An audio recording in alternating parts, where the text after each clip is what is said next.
बरेली में उपद्रव करने वालों के खिलाफ सीएम योगी का बड़ा एक्शन।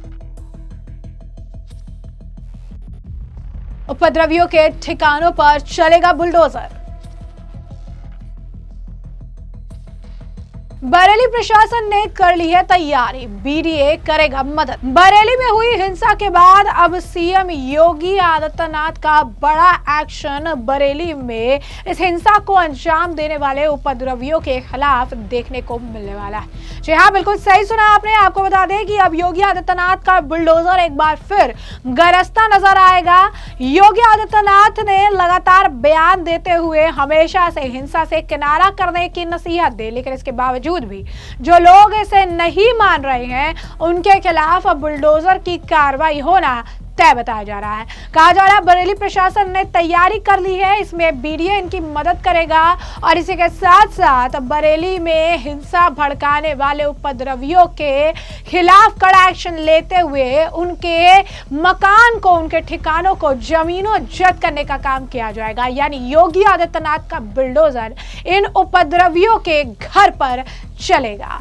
शहर में उपद्रव कराने का मास्टरमाइंड मौलाना तौकीर भले ही जेल चला गया है, लेकिन पूरे मामले में एक बार फिर आपको बता दें कि फाइक एन्क्लेव चर्चा में आ गई है और ये वही फाइक एन्क्लेव है जहां 2 साल पहले प्रयागराज में हुई अधिवक्ता उमेश पाल हत्याकांड के आरोपित माफिया अतीक अहमद के भाई अशरफ और उसके साले सद्दाम ने शरण ली थी। आपको बता दें कि यहीं पर पूरा नेटवर्क तैयार किया गया था और बरेली में हुए उपद्रव में, बरेली में हुए हिंसा में जो लोग उपद्रवी शामिल थे, यहाँ पर इनका पूरा नेटवर्क तैयार किया गया था।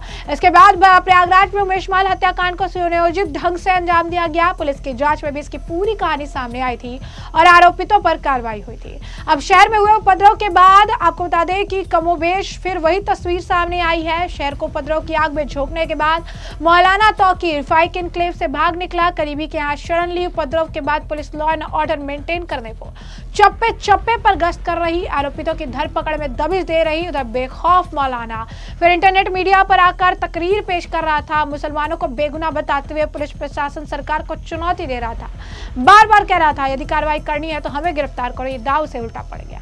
शहर को उपद्रव की आग में झोंकने के मास्टरमाइंड के लोकेशन फाइक एन्क्लेव में मिलने पर उसे दबोच लिया गया। आरोपितों को शरण देने वाले पर भी अब पुलिस प्रशासन ने शिकंजा कसने की तैयारी कर ली है। शहर के पीलीभीत रोड स्थित फहमलैंड, फ्लोरा गार्डन और स्काई इलाक होटल को सील भी कर दिया गया है। आपको बता दें कि सील किए गए होटल जो है बारात घर में स्वामी जो है वो आरिफ और आसिफा जमाल ने ही फाइक एन्क्लेव को विकसित किया था, जिसमें सरकारी भूमि पर बड़ी संख्या में अतिक्रमण कर कई लोगों के आलीशान कोठी और भवन बनाए गए थे। अब इन्हें चिन्हित किया गया है और इन्हें चिन्हित कर शीघ्र बुलडोजर कार्रवाई करने की बात कही जा रही है।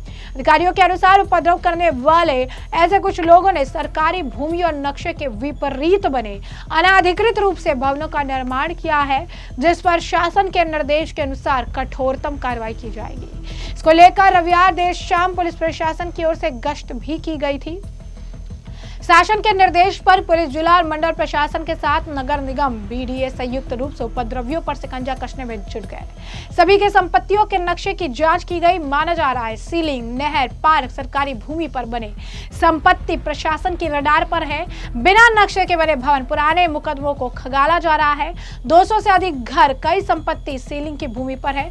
कॉलोनी के अध्यक्ष मोहम्मद नासिर बताते हैं कि करीब 30 साल पहले कॉलोनी को बसाया गया। करीब 250 बीघा से अधिक क्षेत्रफल में इसका विकास हुआ है। नासिर बताते हैं कि कॉलोनी में सीलिंग की भूमि भी है, लेकिन कितनी है ये उन्हें नहीं पता। बताया कि तत्कालीन कमिश्नर सौम्य अग्रवाल ने प्रशासन को विस्तृत जांच के निर्देश दिए, लेकिन जांच में क्या निकला इस सामने नहीं आ पाया। कॉलोनी के अध्यक्ष नासिर कहते हैं कि सीलिंग की भूमि में अगर कोई अनाधिकृत जब संपत्ति है तो उसके विरुद्ध जरूर कार्रवाई की जाए। जब पूछा गया कि आपके कॉलोनी में दंगाई उपद्रवी तस्कर रुकते हैं, आपको पता नहीं रहता क्या? इस पर वो कहते हैं कि कुछ समय पहले ही उन्हें अध्यक्ष बनाया गया था। कॉलोनी में तस्कर, गुंडा, बदमाश आते हैं और इसको लेकर आपत्ति जताते हुए सार्वजनिक रूप से कार्रवाई की बात उठाई। सिविल लाइन स्थित नवल्टी चौराहे के पास स्थित एक धार्मिक स्थल के पास नाले और सरकारी भूमि के ऊपर बनी दुकानों पर भी कार्रवाई की योजना बनाई जा चुकी है। इसको लेकर नगर निगम की ओर से चिन्हीकरण भी कर लिया गया है। इसे लेकर आपको बता दें कि कल देर शाम तक अधिकारियों की ओर से रूपरेखा की तैयारी जो की गई है। कहा जा रहा है कि धर्म स्थल पर कुछ दुकानें अतिक्रमण कर बनाई गई है, जिस पर लंबे समय से मौलाना तौकीर के करीबियों का कब्जा रहा। इसको लेकर पूर्व में कई बार नाप जोख की गई, लेकिन अधिकारियों की ओर से कार्रवाई के नाम पर खाना पूर्ति कर दी गई। अब प्रशासन सख्ती के बाद एक बार फिर से कार्रवाई की रूपरेखा तैयार की जा रही है। माना जा रहा है कि आज पुलिस प्रशासन और नगर निगम की ओर से कार्रवाई की शुरुआत जो है किसी भी वक्त की जा सकती है। इस बीच आपको बता दें कि इस पूरे मामले पर लगातार बयानबाजी चल रही है। कांग्रेस के नेता सुरेंद्र राजपूत का इस पूरे मामले पर बयान है, सुनिए क्या कुछ कहना। देखिए, बहुत स्पष्ट है, कानून व्यवस्था बनाना शासन का और प्रशासन का काम है, लेकिन भारतीय जनता पार्टी का आदेश मानना, सरकार का आदेश माने पुलिस, लेकिन भारतीय जनता पार्टी का आदेश मानना ये बिल्कुल गलत है।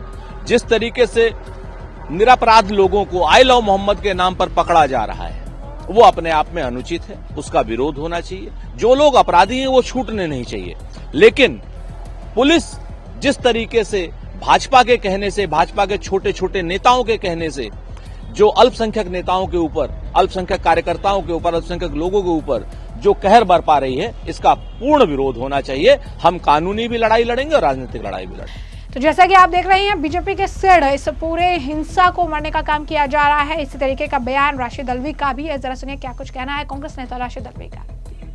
देखिए, मैं इस बात पे यकीन नहीं करता हूं कि वो लोग पिस्तौल लेकर आए, पत्थर लेकर आए, लेकिन हाँ, मैं मुसलमानों से ये अपील करता हूं, इस मुद्दे पर आई लव मोहम्मद कोई गुनाह नहीं है, लेकिन इससे भी बड़ी बात है कि हजरत मोहम्मद सल्लल्लाहु अलैहि वसल्लम के बताए हुए रास्ते पर चला जाए, वही मोहब्बत है, सिर्फ कहना मोहब्बत नहीं है।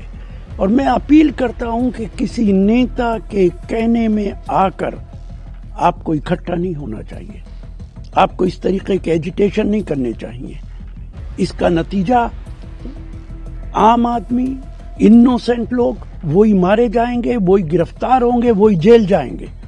उन लोगों का कोई फर्क नहीं पड़ेगा, उनका कोई नुकसान नहीं होगा जो राजनीति के लिए इस तरीके का कदम उठाते हैं। और मुझे शक है कि इस सब के पीछे भारतीय जनता पार्टी का हाथ है, क्योंकि इसका फायदा योगी आदित्यनाथ और बीजेपी ही उठाएंगे, किसी दूसरे राजनीतिक दल को इसका फायदा नहीं मिलने वाला है। तो जैसे कि आपने राशिद अल्वी का बयान सुना, इस मामले को लेकर मौलाना शहाबुद्दीन रिजवी का बयान है। वो मुसलमानों से अपील कर रही हैं, ये कह रही हैं कि किसी भी पार्टी या किसी लोगों के जो है बहकावे में आके सड़कों पर ना उतरे और ना इस तरीके के जो है प्रोटेस्ट में भाग ले, क्योंकि राजनीतिक पार्टियां तो साइड हट जाएगी, लेकिन नुकसान आपको होगा। साथ ही साथ उन्होंने बताया है कि किस तरीके से जो ये कर रही हैं, जिस तरीके से प्रोटेस्ट कर रही हैं, पोस्टर निकाल रहे हैं, पोस्टर वॉर हो रहा है, ये गलत है। ये इस तरीके से आप उनका सम्मान नहीं कर रही हैं, अपमान कर रही हैं।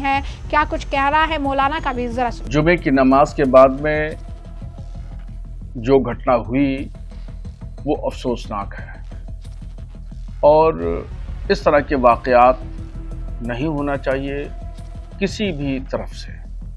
बहरहाल मैं तमाम लोगों से अपील कर रहा हूं कि अमन और शांति को बनाए रखें।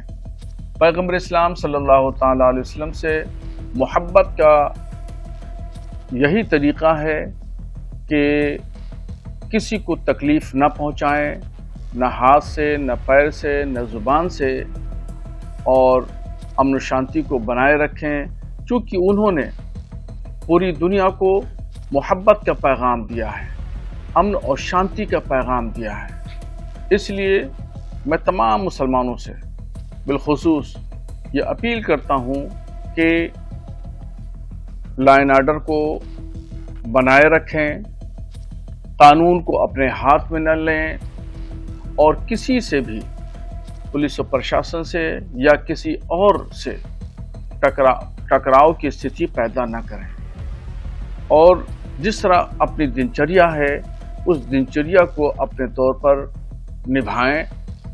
और यही सबसे बड़ी बात है कि पैगंबर इस्लाम ने जो फरमाया, जो रास्ता बताया, उस रास्ते पर चलें। यही सबसे बड़ी मोहब्बत। तो जैसे कि आपने इनका भी बयान सुना और हमने आपको जो पूरा मामला है विस्तार से बताया। इस मामले पर अब आपकी जो राय है कमेंट सेक्शन में कमेंट करके जरूर से जरूर साझा करेगा।